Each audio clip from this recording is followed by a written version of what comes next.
Hello friends, ज्ञान मंत्रा में आप सबका स्वागत है। आज हम बाल विकास एवं शिक्षा शास्त्र डिस्कस करने जा रहे हैं। क्वेश्चन 16। एक शिक्षक एक समावेशी कक्षा में विशेष योग्यता वर्ग वाले अधिगमकर्ताओं की आवश्यकताओं को किस प्रकार से बता सकता है, संबोधित कर सकता है। अब एक समावेशी कक्षा है, समावेशी कक्षा में अधिगमकर्ताओं की आवश्यकताओं को किस प्रकार से शिक्षक बता सकता है। अब उसके लिए ऑप्शन दिए गए हैं। आकलन के लिए पेपर पेंसिल टेस्ट का प्रयोग करना तथा अभ्यास एवं रटने पर बल देना।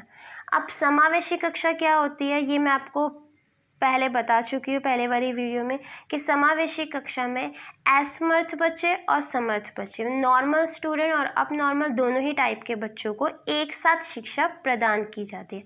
अब उसमें सब बच्चे पेपर पेंसिल का प्रयोग कर सके और रट्टे मारे, ये तो पॉसिबल नहीं है। तो पहला ऑप्शन तो वैसे ही गलत हो जाता है। सेकंड है विद्यार्थियों को निर्देश देने के लिए एक रूप तरीकों का प्रयोग करना, ये भी गलत है। सब विद्यार्थी अलग टाइप के, सबकी सोच अलग है। थर्ड है अत्यधिक लिखित गृह कार्य देना तथा उत्तरों को अन्य प्रतिभाशाली विद्यार्थियों से नकल करने पर दबाव डालना। पहले तो हद से ज़्यादा आप लिखित कार्य बच्चों को दे ही नहीं सकते, और दूसरा नकल करने पर दबाव डालना, ये तो पूरी तरह हो गया नकारात्मक, इसको तो आप ले ही नहीं सकते।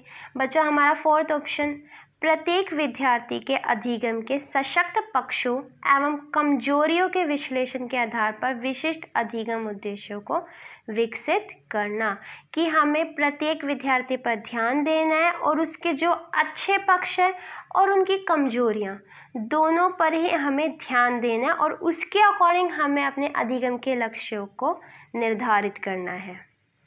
अब क्वेश्चन 17। एक शिक्षिका अपनी कक्षा में सृजनात्मक विद्यार्थियों को किस प्रकार से प्रोत्साहित कर सकती है। सृजनात्मक छात्र पता होगा आपको, क्रिएटिव स्टूडेंट जो होते हैं। अब इसमें फर्स्ट ऑप्शन दिया है अपसारी चिंतन पर बल देना। अपसारी चिंतन कुछ हद तक हो सकता है। सेकंड है अभिसारी चिंतन को हतोत्साहित करके। अब आप हतोत्साहित नहीं कर सकते, ये गलत चीज आ गई। थर्ड है अनेक परिप्रेक्ष्यों को प्रोत्साहित करके तथा मूल विचारों को महत्व देकर। बिल्कुल सही, आप उसके जितने भी परिप्रेक्ष्य हैं जिनमें वो अच्छा काम कर रहा है उसको आप प्रोत्साहित कीजिए और उसके मूल विचारों को महत्व दीजिए, उसकी बात को सुनिए और जहाँ कुछ गलत लगता है आप उसे बताइए, उसको बढ़ावा दीजिए। फोर्थ है विद्यार्थियों को जोखिम लेने एवं चुनौतियों का सामना करने से हतोत्साहित करके। अब फिर यहाँ हतोत्साहित हो गया, ये तो बिल्कुल ही गलत हो गया। अब इसके ऑप्शन दो हो सकते हैं, फर्स्ट और थर्ड, लेकिन फर्स्ट में सिर्फ अपसारी चिंतन है जो खाली नहीं हो सकता। इससे अच्छा ऑप्शन है हमारा थर्ड, अनेक परिप्रेक्ष्यों को प्रोत्साहित करके तथा मूल विचारों को महत्व देकर। तो 17 का आंसर हुआ थर्ड। क्वेश्चन 18, निम्नलिखित में से कौन सा कारक कक्षा में सार्थक अधिगम का पक्ष लेता है। बच्चों को पढ़ने के लिए अभिप्रेरित करने हेतु परीक्षणों की संख्या बढ़ाना। अब आप सार्थक अधिगम की बात कर रहे हो तो उसमें सिर्फ परीक्षणों की संख्या बढ़ाना ये गलत है। बच्चा इतने एग्जाम देगा तो पढ़ेगा कब। सेकंड ऑप्शन, बच्चों को पढ़ने के लिए अभिप्रेरित करने हेतु पुरस्कारों को बढ़ावा देना। आप पुरस्कार भी एक लिमिट में ही दिए जाते हैं। अगर आप हर बार उसे पुरस्कार देते रहोगे, गिफ्ट देते रहोगे तो उसमें एक लालच की भावना आ जाएगी और खुद से कभी वो पढ़ ही नहीं पाएगा। थर्ड ऑप्शन, निर्देश के लिए केवल व्याख्यान विधि को अपनाना। आप हर किसी को सिर्फ लेक्चर देकर आप नहीं पढ़ा सकते, सिर्फ व्याख्यान विधि से स्टडी नहीं होती। फोर्थ आता है हमारा विषय वस्तु तथा बच्चों के संपूर्ण कुशलक्षेम एवं अधिगम के प्रति सच्चा सरोकार रखना। अब आप विषय वस्तु तथा बच्चों के संपूर्ण कुशलक्षेम और अधिगम के प्रति आपको सच्चाई रखनी है, आपको पूरी कोशिश करनी है कि वो अच्छे से अच्छा पढ़ सके, उसका पूर्ण विकास हो सके। वैसे भी अधिगम का उद्देश्य तो होता ही है बालक का पूर्ण विकास करना। तो हमारा 18th क्वेश्चन का आंसर हुआ 4। 19 क्वेश्चन, निम्नलिखित में से कौन सा प्रभावशाली समस्या समाधान रणनीति का एक उदाहरण है। समाधान के मूल्यांकन पर बिल्कुल ध्यान नहीं देना, ये बिल्कुल गलत है। अगर आप ध्यान ही नहीं दोगे तो फिर रणनीति बनाओगे कैसे के समाधान की। क्रियात्मक अन्वयता, एक वस्तु के केवल परंपरागत कार्य पर ध्यान देना, सिर्फ परंपरागत कार्य पर ध्यान देना, ये भी गलत है। प्रतिक्रिया निर्धारण, समस्या प्रस्तुतिकरण के एक ही आयाम में सीमित रहना, ये भी गलत हो जाता है। साधन साध्य विश्लेषण, समस्या को अनेक उपलक्ष्यों में विभाजित करना। अब साधन साध्य विश्लेषण, जो भी उस बच्चे में समस्या है उसको टुकड़ों में बांटना और फिर एक एक चीज़ों पर ध्यान देकर उसकी समस्या को दूर करना। तो हमारा आंसर हुआ 19 का फोर्थ। क्वेश्चन 20, निम्नलिखित में से कौन सी शिक्षण अधिगम के लिए एक प्रभावशाली शिक्षण प्रणाली नहीं है? अब इस क्वेश्चन पे ध्यान फरमाना, हम अक्सर क्वेश्चन पढ़ने में गलती कर देते हैं जल्दबाजी में। कई बार बच्चे पढ़ लेते हैं प्रभावशाली शिक्षण प्रणाली है, लेकिन यहाँ पे साफ कहा गया है नहीं है, तो इस नहीं पे ध्यान देना। एग्जाम में भी आपको इस चीज़ का ध्यान रखना है कि क्वेश्चन नहीं में है या है में है।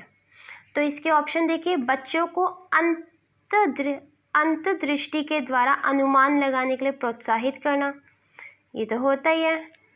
प्रयोग एवं पर्यवेक्षण, ये भी सही है। संवाद एवं परिचर्चा, ये भी हम करते हैं शिक्षण अधिगम के लिए प्रभावशाली प्रणाली। लेकिन दिए गए ज्ञान को दोहराने पर ध्यान केंद्रित करना, ये एक प्रभावशाली प्रणाली नहीं है। तो हमारा आंसर क्या हुआ? फोर्थ, क्योंकि हमारा आंसर किस में था?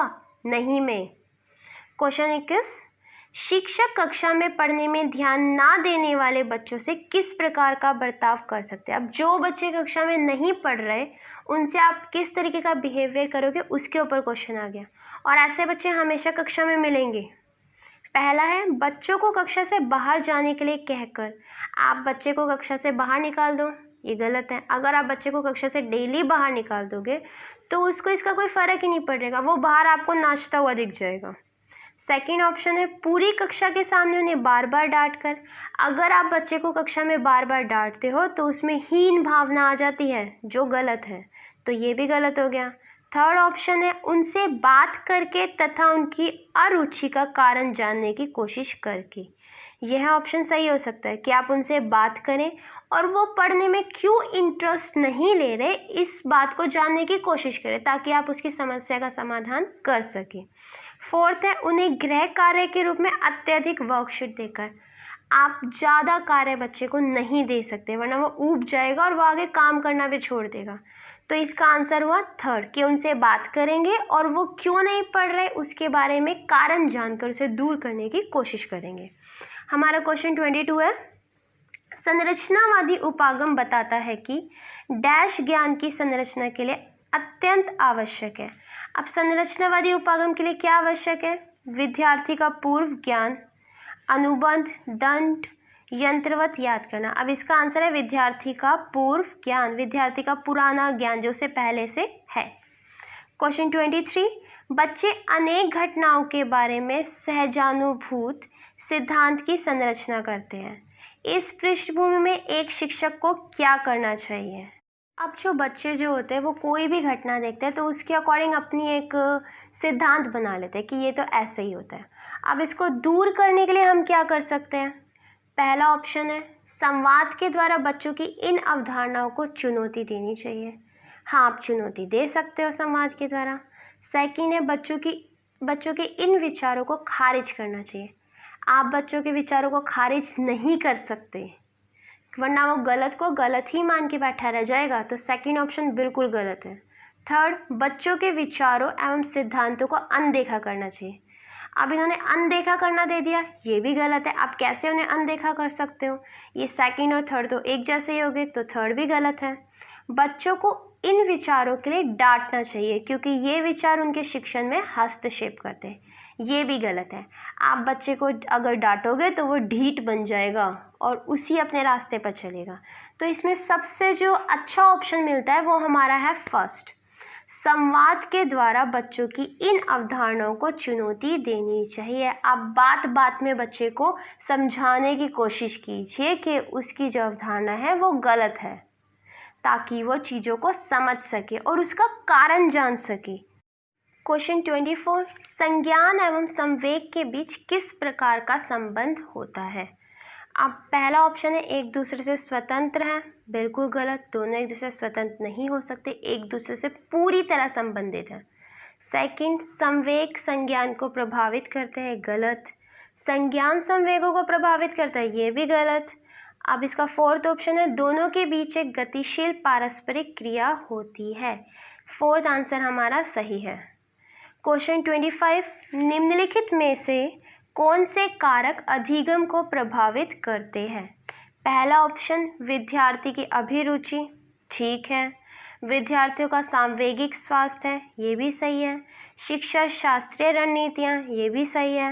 विद्यार्थियों का सामाजिक एवं सांस्कृतिक संदर्भ। देखा जाए तो ये चारों ही ऑप्शन बिल्कुल सही है और समान रूप से बच्चे के अधिगम को प्रभावित करते हैं। तो इसका आंसर हुआ 4। क्वेश्चन 26, निम्नलिखित में से क्या ज्ञान के सार्थक संरचना की प्रक्रिया का एक महत्वपूर्ण पहलू है? अब इनमें से कौन सा है जो ज्ञान के सार्थक संरचना का मेन पहलू है? तो पहला सामाजिक पारस्परिक क्रिया, बिल्कुल, क्योंकि समाज में रह के ही बच्चा सीखता है। लगातार अभ्यास तथा बार बार स्मरण करना, ये भी सही हो सकता है। पुरस्कार एवं दंड अधिगम के लिए इम्पॉर्टेंट है। उद्दीपन प्रतिक्रिया संबंध, ये भी सही है। अब इन चारों में से सबसे ज़्यादा महत्वपूर्ण कौन सा है, सबसे ज़्यादा इम्पॉर्टेंट? वो है सामाजिक पारस्परिक क्रिया, क्योंकि इससे बालक सबसे अच्छी तरीके से सीख पाता है। क्वेश्चन 27, जब विद्यार्थी पुरस्कार पाने की इच्छा से बार बार किसी गतिविधि को करने का निर्णय लेते हैं, जैसा कि एक प्रयोग का नियोजन एवं संचालन करना, जो कि प्रत्यक्ष रूप से गतिविधि से संबंधित नहीं है, जैसा कि 1 स्टार या बैच प्राप्त करना, ऐसी स्थिति में क्या संभावना उत्पन्न होती है? पहला, अधिगम के प्रति भौतिकवादी अभिवृत्ति का विकास, बिल्कुल ठीक है, हमारा पहला ही ऑप्शन सही चला जाता है। क्वेश्चन 28, बाल्यावस्था की अवधारणा से क्या अभिप्राय है? अब बाल्यावस्था की अवधारणा क्या होती है? यह विभिन्न सांस्कृतिक संदर्भों में सार्वभौमिक रूप से समान है। सेकंड, समकालीन सामाजिक संरचनावादी मनोवैज्ञानिकों के अनुसार यह एक सामाजिक संरचना है, ये सही हो सकता है। थर्ड, यह है कि बच्चे दुष्ट रूप से पैदा होते हैं और उन्हें सभ्य बनाना होता है, गलत।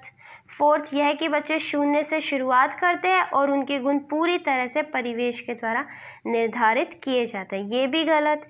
ये ऐसा हो ही नहीं सकता, क्योंकि बच्चे का कुछ पार्ट वंशानुक्रम से पे भी डिपेंड करता है। तो इसमें सबसे ज़्यादा इम्पॉर्टेंट जो हमारा आंसर सही जाता है वह जाता है सेकंड, समकालीन सामाजिक संरचनावादी मनोवैज्ञानिकों के अनुसार यह एक सामाजिक संरचना है। तो दूसरा आंसर सही है। क्वेश्चन 29, निम्नलिखित में से कौन सी मध्य बाल्यावस्था की विशेषता है? अब ये पियाजे का सिद्धांत आ गया, वो आपको याद होना चाहिए। तो इसका आंसर है बच्चे तार्किक एवं मूर्त रूप से सोचना प्रारंभ कर देते हैं। थर्ड इसका सही आंसर है। क्वेश्चन 30, परिवार एवं पास पड़ोस बच्चों के समाजीकरण की मनोवैज्ञानिक एजेंसी है, गलत। प्राथमिक एजेंसी है, सही है, क्योंकि हमने हमेशा से ही पढ़ा है कि बच्चा प्राथमिक रूप से सीखना अपने परिवार से शुरू करता है। थर्ड, मध्य एजेंसी है, गलत। द्वितीय एजेंसी, ये भी गलत। तो इसका आंसर हुआ सेकंड, प्राथमिक एजेंसी है। आज की वीडियो में बस इतना ही। अगर आपको वीडियो पसंद आए तो प्लीज़ लाइक एंड सब्सक्राइब ज़रूर करें, ताकि आपको next update time to time मिलती रहे। Thank you.